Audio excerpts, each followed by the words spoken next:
Question number 10। कौन सा question कर रहे हैं भाई? Question number 10। अगर आप क्वेश्चन नंबर 10 को देखें तो इसमें आपको बिल्कुल पीछे वाले क्वेश्चन की एक फॉर्म दिख रही होगी। पीछे हमने क्या पढ़ा था? साइन इनवर्स की फॉर्म में था क्वेश्चन कि भाई साइन इनवर्स यहाँ पे तो 2x upon 1 plus x square.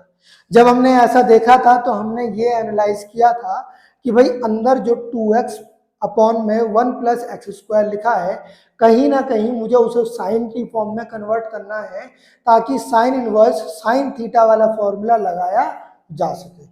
ये हमने समझा था पीछे वाले क्वेश्चन में। लेकिन अगर इस क्वेश्चन की बात करें तो यहाँ पर हमारे पास क्या बैठा हुआ है? अंदर 3x minus x cube 1 minus 3x square, और बाहर क्या बैठा हुआ है? Ten inverse. क्या? Ten inverse. भाई अगर टेन इनवर्स बैठा हुआ है तो एक बात तो साफ साफ समझ में आ रही है कि यहाँ पर एक फॉर्मूला लगेगा टेन इनवर्स टेन थीटा वाला, कि भाई टेन इनवर्स टेन थीटा की वैल्यू क्या हो जाती है? थीटा हो जाती है। ये वाला फॉर्मूला हमें लगाना है। इस फॉर्मूले को अगर लगा पाए तो आंसर आ जाएगा। लेकिन जब हम अंदर देखते हैं कि भाई इसने टेन इनवर्स के अंदर लिखा क्या है, तो ये बहुत इंपॉर्टेंट हो जाता है कि भाई अंदर वाले पार्ट को आप टेन थीटा की फॉर्म में कैसे कन्वर्ट करेंगे। यहाँ पर अगेन क्लास 11th में हमने एक फॉर्मूला पढ़ा था, अगर आपको याद हो, किसका? tan 3 थीटा का। भाई tan 3 थीटा का फॉर्मूला क्या होता था? 3 tan theta minus 10 cube theta upon में 1 माइनस 3 tan स्क्वायर थीटा। हमने ये फॉर्मूला पढ़ा था, बहुत आसान है, मुश्किल नहीं है, समझने की कोशिश करें। भाई ये एक फॉर्मूला था किसका? tan 3 थीटा का। अगर आप नोट करें तो क्या यहाँ पर x जो है वो अगर रिप्लेस कर दिया जाए विद tan थीटा तो क्या सेम फॉर्म नहीं बना देगा? बिल्कुल सेम फॉर्म बनाएगा। तो इसीलिए हम यहाँ पर क्या करेंगे? लेट करेंगे कि x बराबर क्या है? tan theta.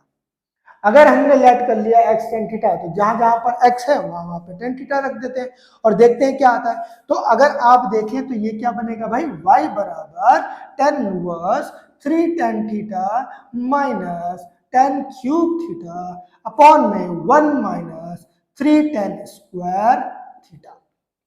मैं जानता हूं कि ये फॉर्मूला जो है वो किसका है? भाई ये फॉर्मूला हमारे पास tan 3 थीटा का है। बट मैं फिर भी इसको मेंशन करता हूं साइड में कि भाई हमारे पास सिंस करके लिख रहा हूं कि मैंने अभी आपको एक चीज बताई थी। बताओ कि जब कभी भी हमारे पास हम कोई फॉर्मूला लिखते हैं तो अलग वेरिएबल के साथ लिखते हैं। एक्स भी यूज हो रहा है, थीटा भी यूज हो रहा है, तो कोशिश करते हैं वाई की फॉर्म में लिख देते हैं। भाई ये क्या होगा? 3 tan y minus 10 y cube upon में हमारे पास क्या आ जाएगा? 1 माइनस 3 tan स्क्वायर y। ये फॉर्मूला बन गया, हमने पुट कर दिया, ये आ गया।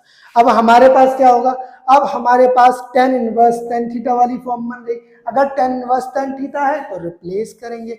भाई y क्या आ जाएगा हमारे पास? ये पूरा का पूरा गायब हो जाएगा, सिर्फ और सिर्फ क्या बचेगा? थीटा बचेगा।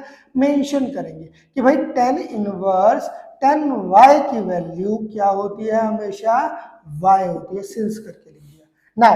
नाउ अगर हम देखें तो या फिर हम इसके अंदर अब सीधा थीटा को रिप्लेस करें तो थीटा क्या है? अब थीटा हमारे पास है tan इनवर्स x। ये कैसे आया उसको भी एक्सप्लेन करेंगे। बच्चा मैं आपको बार बार बोल रहा हूं कि जब कभी भी आप कोई चीज लिखते हैं ना, कोई भी चीज लिख रहे हैं, कोई भी स्टेप लिख रहे हैं, तो लिखने के बाद अपने आप से ये पूछे कि ये मैंने क्यों लिख दिया। अगर आप ये समझ पाएंगे ना कि आप क्यों लिख रहे हैं, इसको ऐसे क्यों रिप्लेस कर दिया, इसकी जगह पर ये क्यों लिख दिया, इसकी जगह पर ये क्यों लिख दिया, तो क्वेश्चन की क्लैरिटी खुद ब खुद बनती चली जाएगी। जरूरी है कि आप क्या करें? हर एक स्टेप के बारे में बार बार सोचें कि इस स्टेप को ऐसे कर रहे हैं तो क्यों कर रहे हैं, या ऐसे लिख दिया तो कैसे लिख दिया। जब आप इस बात के ऊपर फोकस करेंगे ना कि कैसे लिख दिया, तो वो क्वेश्चन खुद ब खुद आसानी से आपको समझ में आने लग जाएगा। तो यहाँ पर भी कुछ ऐसे ही हुआ कि भाई हमारे पास थीटा को रिप्लेस कर दिया किससे? tan इनवर्स x से। रीजन ढूंढते हैं भाई। हम जानते हैं कि tan थीटा की वैल्यू क्या है? x। और अगर मैं बोथ साइड इनवर्स ले लूं तो यहाँ पर हमारे पास क्या आ जाएगा? थीटा, या इनवर्स ले लूं और ये किस में कन्वर्ट हो जाएगा? tan inverse x। रिप्लेस हो गया। किसमें रिप्लेस हो गया? इस फॉर्म में रिप्लेस हो गया। हमने यहाँ पर इसे पुट कर दिया। अब हम क्या बोलते हैं? Differentiation both side with respect to x. जब हम ऐसा करेंगे तो मेरे दोस्त ये क्या बन जाएगा? dy बाय dx, और यहाँ पर क्या आ जाएगा? 3 tan इनवर्स x का differentiation with respect to x।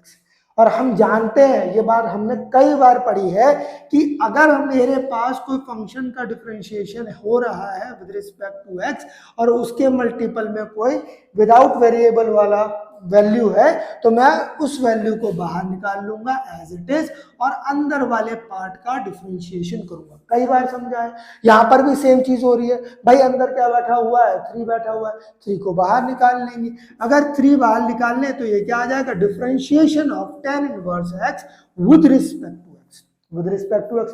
Now अगर आप यहाँ पे थोड़ा सा जहन लगाएं, थोड़ा सा अपना सोचें, तो बिल्कुल पीछे वाला क्वेश्चन जो हमने 8th क्वेश्चन किया था, वो वाला पार्ट यूज हुआ कि भाई हम जानते हैं differentiation of tan inverse x की value with respect to x क्या होती है? 1/1 प्लस एक्स स्क्वायर।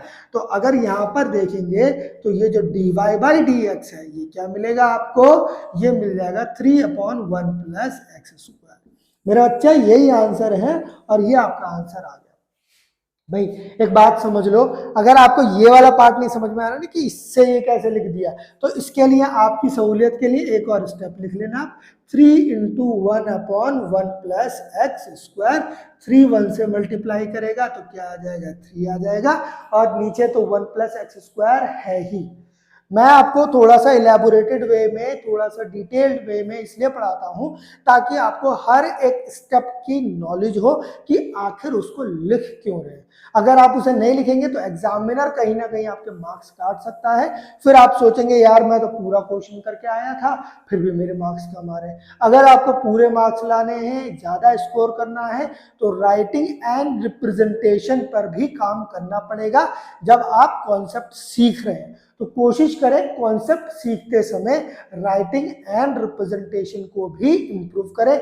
ये 3 चीजें आपने अगर मैथ्स के अंदर अप्लाई कर रखी हैं तो कहीं ना कहीं आपका स्कोर जो है वो खुद ब खुद इंक्रीज होगा। आप अच्छे मार्क्स लेकर आएंगे। होप ये आपको क्वेश्चन समझ में आया होगा। मिलते हैं नेक्स्ट वीडियो में। Take care, bye bye.